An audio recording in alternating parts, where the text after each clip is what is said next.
दोस्तों एक ट्रेन उत्तर प्रदेश लखनऊ से चलती है वो और मुंबई के लिए जारी होती है। तभी काफ़ी सारे पैसेंजर होते हैं उसमें। एक बोगी होती है, डब्बा होता है, उसमें काफ़ी सारे पैसेंजर होते हैं।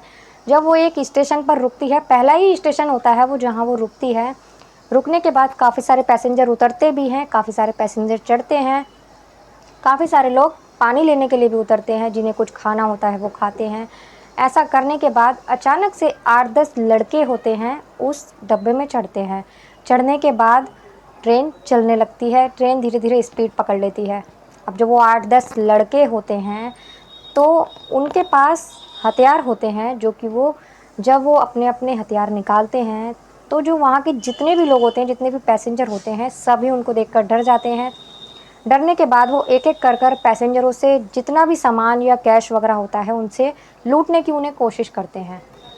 अब डर के मारे उन्हें अपनी जान बचानी थी। अच्छा, जो अगला स्टेशन था वो भी काफ़ी दूर था और ट्रेन भी काफ़ी ज़्यादा स्पीड में थी, इसीलिए सारे डर जाते हैं। अपनी जान का उन्हें डर लगता है कि हमारी जान ना चली जाए, इसीलिए वो लोग सभी अपना अपना सामान, पैसे वगैरह जो भी उनके पास था, ज्वेलरी, उसमें महिलाएं भी थी, काफ़ी सारे लोग थे, बच्चे भी थे, बुजुर्ग भी थे, जवान भी थे, सभी तरह के लोग थे उस पैसेंजर में, काफ़ी सारे लोग थे। अब जब लूटपाट वो लोग करने लगते हैं, सभी से उनका सामान छीनने लगते हैं, तो जो उनमें एक होता है, वो बदमाश टाइप के थे वो लड़के।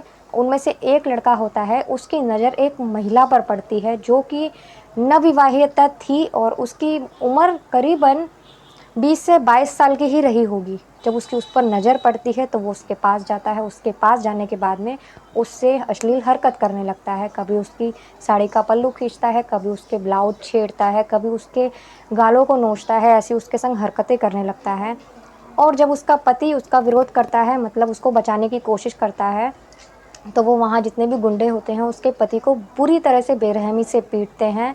पीटने के बाद जो बाकी के लोग होते हैं उन्हें वैसे ही डर लग जाता है। जब उसके पति को पीटते हैं तो वो उस महिला के साथ, फिर वो सारे एक साथ मिल जाते हैं और वो उस महिला के एक एक कर उसको नग्न अवस्था में कर देते हैं और उसके साथ बेरहमी से एक के बाद एक बलात्कार करते हैं। उनमें से एक दो लोग होते भी हैं जो उनका विरोध करने की कोशिश करते हैं, उसे बचाने की कोशिश करते हैं, लेकिन वो उन्हें भी 8-10 गुंडे होते हैं तो उन लोगों को भी पीट देते हैं। अब किसी की हिम्मत नहीं होती उसके पास आने की।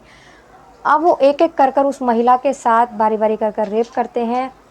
इतना ज़्यादा उस महिला को प्रताड़ित करते हैं, उसके पति के ही सामने। पूरी जो डब्बा था ट्रेन का, उसमें काफ़ी सारे पैसेंजर थे, उन सभी के सामने उस महिला को ऐसी हालत थी, उसकी वो नग्न कर देते हैं, ऐसी अवस्था में उसका रेप करते हैं। और सभी लोग परेशान थे, कोई कुछ नहीं कर पा रहा था क्योंकि उन लोगों के पास हथियार भी होते हैं।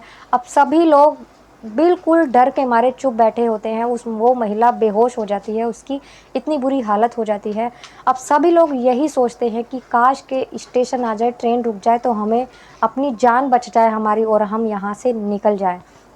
अब इंतज़ार कर रहे होते हैं, साथ ही वो बदमाश सबको डराते धमकाते रहते हैं कि अगर किसी ने भी चिल्लाने की या कुछ बोलने की कोशिश की तो हम तुम्हारी जान ले लेंगे। वो इतनी बुरी तरह से डराते हैं उनको। लेकिन कुछ देर ट्रेन बहुत ज़्यादा स्पीड में थी, लेकिन जब अगला स्टेशन आता है तो ट्रेन रुकती है तो सबकी जान में जान आती है। लेकिन उन लोगों ने ट्रेन का दरवाज़ा दोनों तरफ का बंद कर रखा था और वो लोग उन्हें उतरने भी नहीं देते, साथ ही धमकी देते हैं उन्हें कि कोई कुछ नहीं बोलेगा। जब ट्रेन रुकती है तो सभी स्टेशन, मतलब उसमें से सभी लोग उतर रहे होते हैं हर डब्बे में से, लेकिन वही डब्बा ऐसा था जो कि जिसमें ना ही कोई चढ़ रहा था ना उतर रहा था। तो ट्रेन जो कर्मचारी होते हैं उन्हें शक होता है उस डब्बे पर कि ज़रूर कोई बात है। तो काफ़ी सारे लोग, वहाँ के कर्मचारियों को सूचना दी जाती है तो काफ़ी सारे लोग आते हैं, दोनों तरफ से उस ट्रेन के डब्बे को मतलब घेर लेते हैं। घेरने के बाद वो खुलवाया जाता है। डब्बा खुलवाने के बाद में वहाँ जो वो लोग होते हैं उनको, वो लोग भागने की कोशिश करते हैं जो बदमाश होते हैं, लेकिन उनमें से 2 लोगों को पकड़ लिया जाता है। और साथ ही वो महिला को देखते हैं, बहुत ही बुरी हालत में वो महिला होती है। उसका पति भी, जिसे बुरी तरह से मारा था, उसकी भी हालत गंभीर होती है। तो सबसे पहले उस महिला को हॉस्पिटल भेजा जाता है, साथ ही उसके पति को भी हॉस्पिटल भेजा जाता है ट्रीटमेंट के लिए, क्योंकि उसकी हालत भी नाजुक होती है। दोनों को हॉस्पिटल भेजने के बाद उनसे पूछताछ की जाती है सारे पैसेंजरों। तो सभी बताते हैं कि इस महिला के साथ इन लोगों ने बलात्कार किया है, रेप किया है बारी बारी। और इन लोगों ने हमसे लूटपाट भी की है। साथ ही उन दोनों बदमाशों से बाकी लोगों की पूछताछ की जाती है कि बाकी के उसके कहाँ मिलेंगे कहाँ नहीं। उसके ज़रिए सभी लोगों को गिरफ्तार कर लिया जाता है, उसके और बदमाशों को और दोस्तों को। लेकिन अगर वो सारे पैसेंजर एक हो जाते तो शायद उस महिला को बचाया जा सकता था, लेकिन ऐसे आगे नहीं आए। एक दो इंसान इतनी भीड़ में अगर वैसे भी आगे आएंगे तो बदमाश एक दो लोगों के ऊपर तो हावी हो ही जाएंगे। लेकिन अगर सारे लोग एक हो जाते, जैसे कि उसका पति उसे बचा रहा था, अगर जब भी सारे लोग अगर हिम्मत करते तो शायद उस महिला की इज्जत को बचाया जा सकता था। लेकिन कोई सामने नहीं आया था। एक दो लोगों की हिम्मत भी हुई आगे आने की, लेकिन उन बदमाशों ने उन्हें शांत कर दिया पीट के। अगर सभी लोग एक साथ बोलते तो वो शायद मान जाते। दोस्तों, ये कहानी सुनाने का उद्देश्य किसी को परेशान करना नहीं है, आप लोगों को जागरूक करना है कि आप लोग जब भी ट्रेन में सफ़र कर रहे हो तो प्लीज़ आप लोग सतर्क रहिए, सावधान रहिए, खुद को सेफ रखिए। क्योंकि चलती ट्रेन में ऐसे बहुत से केस आ रहे हैं जो कि ऐसा होता है, बलात्कार जैसे, लूटपाट जैसे। तो आप लोग प्लीज़ अपने आप को सेफ रखिए।